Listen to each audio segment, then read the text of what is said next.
My name is doctor Vipin Kumar Sharma और मैं आप सभी लोगों का तहे दिल से स्वागत करता हूं हमारे इस प्यारे से चैनल कंपटीशन वाला पे। और दोस्तों आज मैं आप लोगों के साथ एक अपडेट शेयर करने वाला हूं और वो अपडेट है रिलेटेड टू एनसीईआरटी।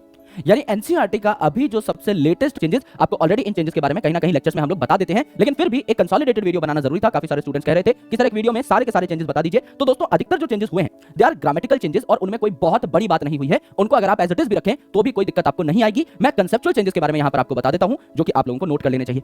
तो ओल्ड स्टेटमेंट सबसे पहले थी कि स्वान साहब जो है ये है ब्रिटिश जूलॉजिस्ट। अब इनके नाम में ब्रिटिश जूलॉजिस्ट ना लिख करके हम लोग लिखेंगे जर्मन जूलॉजिस्ट। यानी जो आपके स्क्लेडन साहब हैं वो जर्मन बॉटनिस्ट हैं और आपके स्वान साहब जो है ये जर्मन जूलॉजिस्ट हैं। दोनों ही अब जर्मनी के हो गए हैं, ऐसा नई एनसीईआरटी कहती है। तो इसी हिसाब से अब क्वेश्चंस हम लोगों को मार्क करने होंगे। रेस्पिरेशन इन प्लांट चैप्टर को अगर आप देखें तो यहां पर एनसीईआरटी के टेक्स्ट में तो लिखा हुआ है कि 4 प्रोटॉन्स जो हैं वो एक एटीपी बनाते हैं, लेकिन डायग्राम में 2 प्रोटॉन्स ही लिखे हुए थे। यहां पर 2 प्रोटॉन्स लिखे हुए थे, तो इस इंफॉर्मेशन को सही कर दिया गया है और 4 प्रोटॉन कर दिया गया है इन द डायग्राम आल्सो। ये आपकी सेकंड इंफॉर्मेशन है। थर्ड इंफॉर्मेशन ये है कि adrenal gland is present anterior to kidney, ऐसा कहा जाता था। अब इसको कर दिया गया है कि it is superior to kidney या फिर अबव द किडनी, ऐसा बोल दिया गया है। यस, ये एक लाइन चेंज कर दी गई है आपके chemical control and integration chapter में। जब आप एड्रिनल ग्लैंड के बारे में पढ़ते हैं, उसकी पोजीशन के बारे में पढ़ते हैं।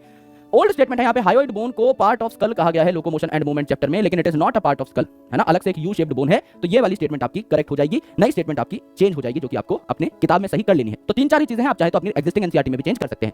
अगली स्टेटमेंट है कि साइटोप्लाज्म जो है it is semi fluid in eukaryotes और प्रोकैरियोट्स जब आप पढ़ते हैं तो वहां इसको फ्लूइड लिख दिया गया है। एक्चुअल में it is semi fluid in both the cases. तो मेरे दोस्त सेमी फ्लूइड ही आपको मार्क करना है, दोनों जगह पर सेमी फ्लूइड ही आएगा। Cell the unit of life chapter से ये बात ली गई है। रिप्रोडक्शन की अगर आप बात करें ह्यूमंस में तो यहां पर ओवम लिख दिया गया है, बट ओवम की जगह सेकेंडरी oocyte आना चाहिए, तो ये चीज करेक्ट कर दी गई है। सेकेंडरी oocyte और ओवम में फर्क होता है, तो ये जो डायग्राम है यहां पर आपको चेंज कर लेना है।